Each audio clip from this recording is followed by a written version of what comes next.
Hi guys, आज मैं ये वीडियो बना रहा हूँ ऑन स्टॉप लॉस। पिछले कई दिनों से I have been interacting with the clients and I have seen that बहुत सारे लोगों को पता नहीं है कि स्टॉप लॉस क्या होता है या फिर स्टॉप लॉस ऑर्डर कैसे अप्लाई करते हैं। Okay, so and instead of telling or explaining each and every client one by one, I thought of creating this video and आप लोग ये वीडियो देख सकते हैं and you can have a try to apply stop loss while doing live trading. And अगर इसके बाद भी आपको कुछ इश्यू होगा या डाउट्स होंगे तो you can get back to me and I will clear those doubts. Okay, but it's a very simple concept. I am sure कि वीडियो के बाद आपको क्लियरली पता चल जाएगा कि स्टॉप लॉस क्या होता है एंड स्टॉप लॉस कैसे लगाया जाता है। Specifically I will be showing this specifically on the angel website. The application will also be similar, like there will be no different kind of buttons or something which you need to click somewhere. जो भी website पे जिस तरह से stop loss order place किया जाएगा, the same way it will be in the application also. However, I cannot create the video for application. I'll be creating this video only on the web portal. Okay, so first of all, stop loss क्या होता है? ये एक definition मैंने उठाई है Google से. Basic definition: a stop loss is an order placed with a broker to buy or sell once the stock reaches a certain price. A stop loss is designed to limit an investor's loss on a security position. Okay, so ये जो line है ये बहुत matter करती है to any investor. जो भी investor होगा उसका लॉस मेंटेन रहे या एक लिमिट तक ही जाए, ये बहुत इम्पोर्टेंट है स्टॉक मार्केट में. ओके, सो एक सिंपल वर्ड्स में I will tell you like this is a kind of definition, but simple words में स्टॉप लॉस एक ऐसी कंसेप्ट है जिससे आप अपना लॉस ज़्यादा होने से बचा सके. लॉस आपको होगा बट एक पर्टिकुलर पॉइंट तक आप आपका लॉस लिमिट कर सकते हैं. फॉर एग्जांपल मैं ये एग्जांपल में भी दिखाऊंगा आपको कि कैसे आप लिमिट कर सकते हैं स्टॉक को. बिकॉज मैंने बहुत सारे जो बिगिनर्स रहते हैं या जो ट्रेडर्स रहते हैं जो न्यू एंट्री लेते हैं मार्केट में, मैंने बहुत सारे ट्रेडर्स को देखा है कि वो स्टॉप लॉस कभी भी लगाते नहीं है या यूज़ नहीं करते स्टॉप लॉस. तो उसका डिसएडवांटेज मैं भी बताऊंगा यहाँ पे कि what is the disadvantage of not applying stop loss. Okay, and what are the advantages also, disadvantage as well as advantage. Okay, so let's take an example over here. Suppose you आपने कोई stock buy किया है, maybe in delivery, positional, intraday, options, जिसमें भी buy किया होगा. Over here in this example I am taking Wipro as an example. Okay, समझो आपने विप्रो का एक स्टॉक बाय किया है एट ₹500. ओके, सो 500 आपकी बाय वैल्यू होगी. बाय 500 पर आपने विप्रो का स्टॉक जो भी n number of quantities, for example आपने बाय किया है 200 क्वांटिटीज. इंट्राडे में मैं बात कर रहा हूँ.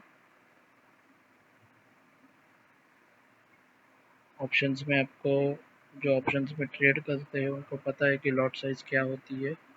एंड ज़्यादा लॉट साइज मतलब ज़्यादा profit and as well as ज़्यादा risk to get loss. Okay, so 1 2 3.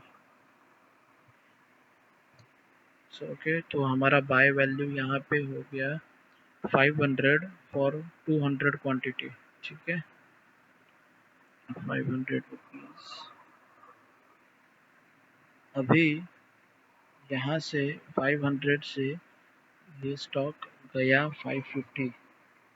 ठीक है, ऑन द सेम डे, और या 515 550 नहीं, इतना 50 रुपीज़ एक दिन में तो जाएगा नहीं। सो फॉर एग्जांपल ये गया 550 आफ्टर सम टाइम, से after 15 minutes stock raised to stock raised to 550। अभी जो नॉर्मल ट्रेडर्स है जिनको स्टॉप लॉस के बारे में पता नहीं है, वो लोग क्या करेंगे कि 500 रुपीज़ का उनका बाय है 200 क्वांटिटी।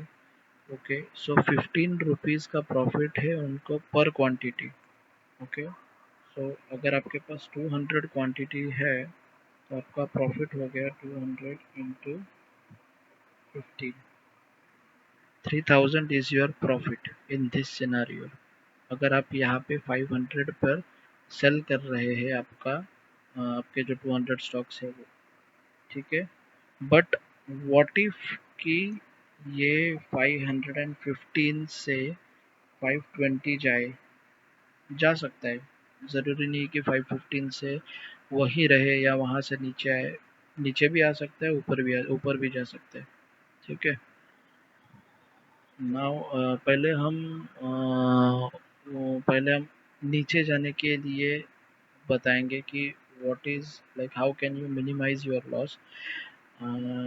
हर स्टॉक का जो मूवमेंट होता है that depends upon the support and resistance. Okay, अगर स्टॉक नीचे जा रहा है तो उसका एक सपोर्ट लेवल होता है जहाँ पे हम स्टॉप लॉस देते हैं।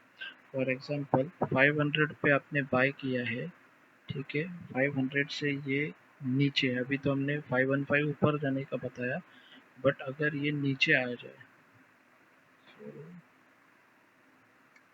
ये 500 से आ गया 485 पर, 15 रुपीज़ से नीचे आया, then your loss will be 3000 again, क्योंकि 15 रुपीज़ से ऊपर गया तो आपका लॉस हो गया, आपका प्रॉफिट हो गया 3000। बट अगर 15 रुपीज़ से नीचे आया तो आपका लॉस हो गया 3000 रुपीज़।